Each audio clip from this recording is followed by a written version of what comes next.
At the beginning of the film, we are shown an incident that occurs in Finland, where a young girl named Alia is running from several men in the forest. It turns out that the men who are chasing Alia are actually members of her own family.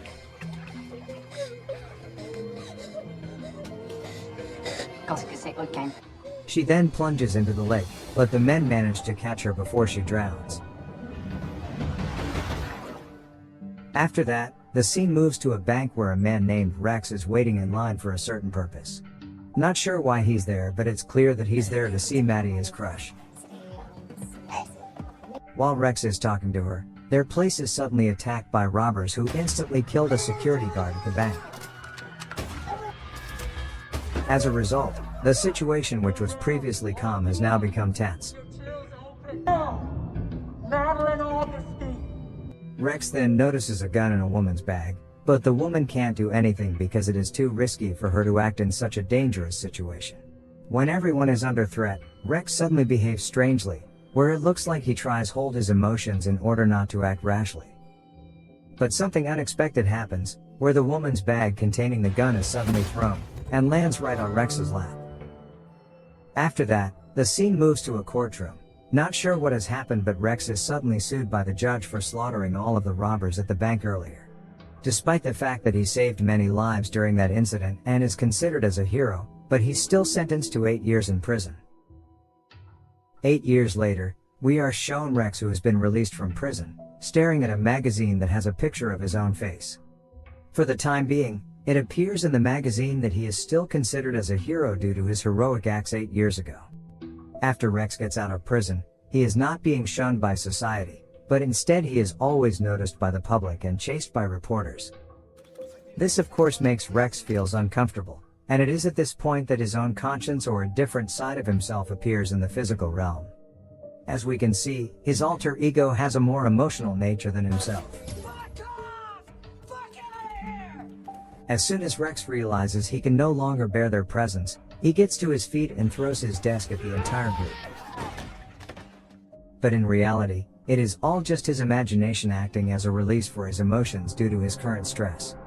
Although Rex is widely regarded as a hero, but still there are some people who don't like his heroic efforts and regard him as a psycho twat. Rex then goes to see his friend and says that he is fed up with his life now, which is no longer normal because so many people are drawn to him. As a result, he finally decides to leave the city where he lives now and move to Finland. Plus, the reason Rex wants to go to Finland is very rational, because when he was in prison, he shot a spitball and it landed right in Finland. After that, the scene moves to a forest which shows a man running from the pursuit of several people. The people who are chasing the man look like the people at the beginning of the film. This means that this entire incident takes place in Finland, which will also be Rex's next destination. The man is then forcefully pulled by a strong creature that sounds terrifying. We back to Rex. He is now already at the airport, and as usual there's a guy who starts to record him. Moreover, Rex also notices that there's a husband and wife who are keeping an eye on him.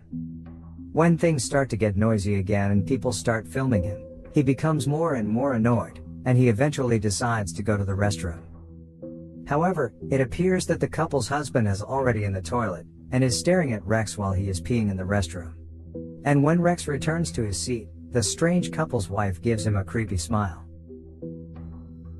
After Rex arrived in Finland, he is waiting for a taxi, and from a distance there is a taxi driver is watching him. The taxi driver immediately cuts through another taxi line and stops right in front of him.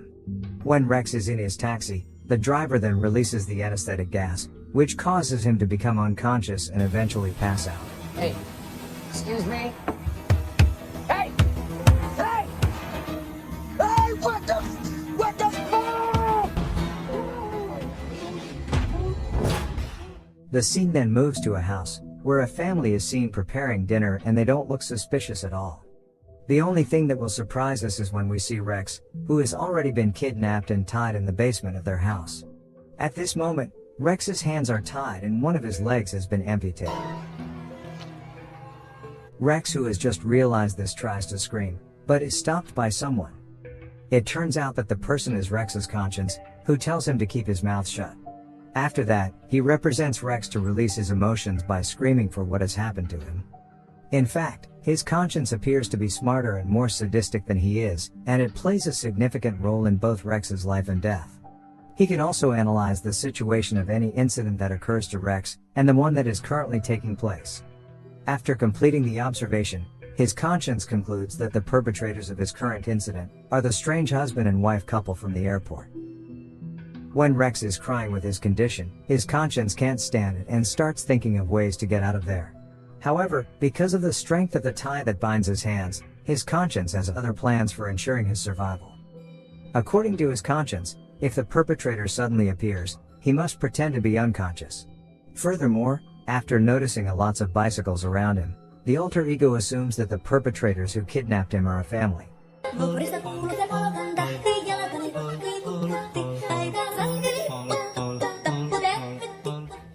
Meanwhile, all of the family members have already gone to sleep on the upstairs.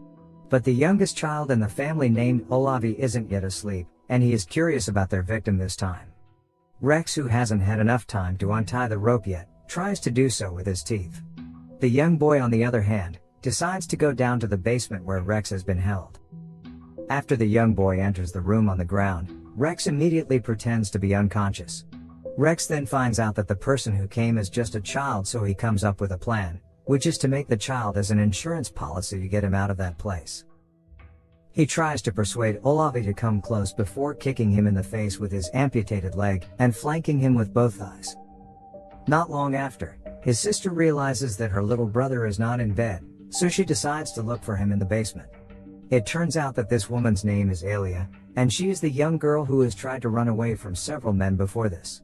This explains that it is her family who are kidnapping Rex at this time. At this point, Rex threatens to break the boy's neck if Alia attempts to kill him.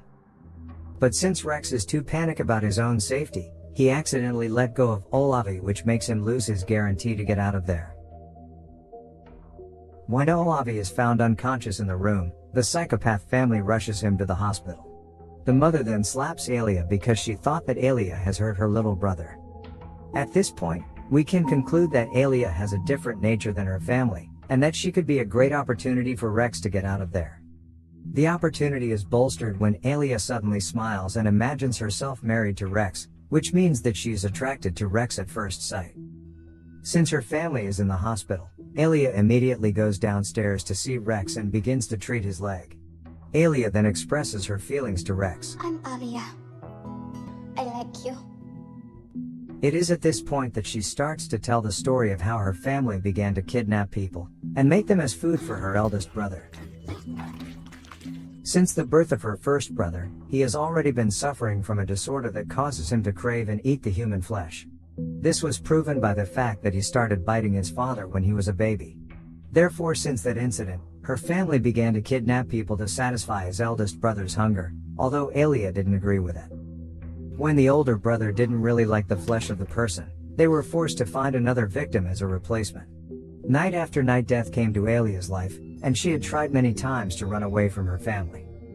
But they were always able to track Alia down, until they imprisoned her in a wooden cage built by her father. After telling the story, Alia begins to feel sorry for Rex and leaves the knife on the floor. She then asks Rex to take the knife himself. But when Rex manages to get it and tries to cut the rope, Alia's three brothers suddenly appear and intend to execute Rex right away. Rex then immediately pretends to be unconscious, and his plan is successful because the brothers cancel their intention. Meanwhile, his personal conscience looks very angry and really wants to end their lives. We will soon see that this family of cannibals has chosen the wrong guy to be kidnapped. After that, they notice Rex's leg, which has already been bandaged, and they immediately look for Alia in her room. But Alia turns out to be hiding in the basement, and she tries to get out of there. Unfortunately, her brothers come back there and take her upstairs. After that, Rex is injected with some liquid which causes him to suddenly laugh. We are then transported back to 8 years ago, when Rex fought the robbers at the bank. We finally get to see how brutal Rex was when he slaughtered all of the robbers there. It is seen that his conscience was controlling him at that time, and with such a brutality, he managed to become a hero to all of the people there. Time to die, Hellboy. Finally, When Rex tried to save his lover, the robber is frightened by the fact that Rex didn't care who's gonna die there. After Maddie was released, Rex, influenced by his own ego, then shot the robber, and the robber's weapon accidentally fired into a cupboard. Unfortunate thing happened when a bank employee who was hiding inside the cupboard died due to the fired gun. So this is the reason why Rex was sentenced to 8 years in prison, for allegedly sacrificing other people's lives to satisfy his desires. Plus, since Rex's sentence is too long, Maddie, who had been saved by him, decided to end their relationship because she didn't want to waste her time waiting for him to be released. We then return to Rex. When he regains consciousness, he notices that his leg is being cut off by the psychopath at that moment.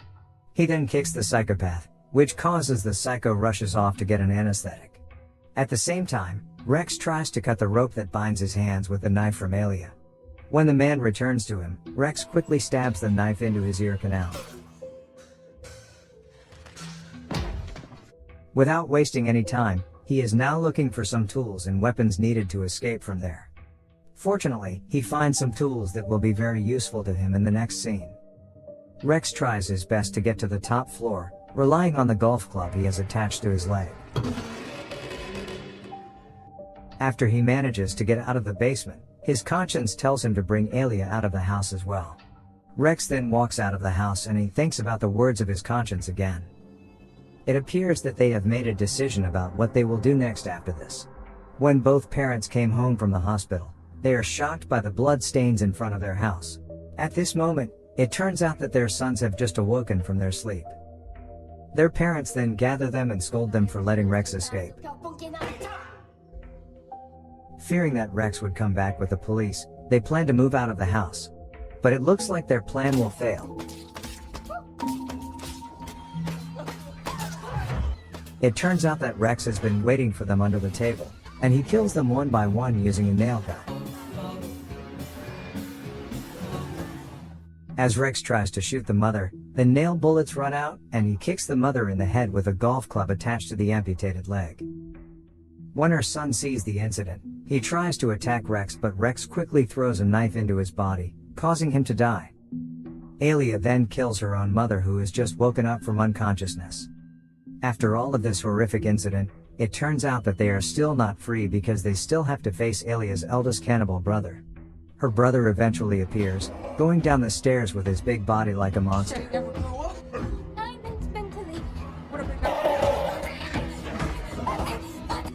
In the end, Rex and the cannibal fight each other, and when Rex manages to cling to the refrigerator door, he sees that there is a piece of his right leg inside.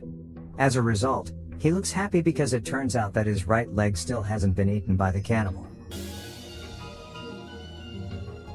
He then takes his right leg and immediately thrusts it into the cannibal's mouth. After it is all over, Rex takes Alia back to America, where they decide to live together there. One night, Rex and Alia are seen hanging out at a place with their friends. But one of their friends seems interested in Rex, which makes Alia jealous. At this moment, it turns out that Alia also has the same alter ego as Rex. She imagines about killing the woman who makes her jealous. This shows that the two of them are a perfect match since they have almost similar alter egos. Meanwhile, in another place, the youngest child from Alia's family, who has recovered from the injury, intends to avenge the death of his family. And with that, the film ends.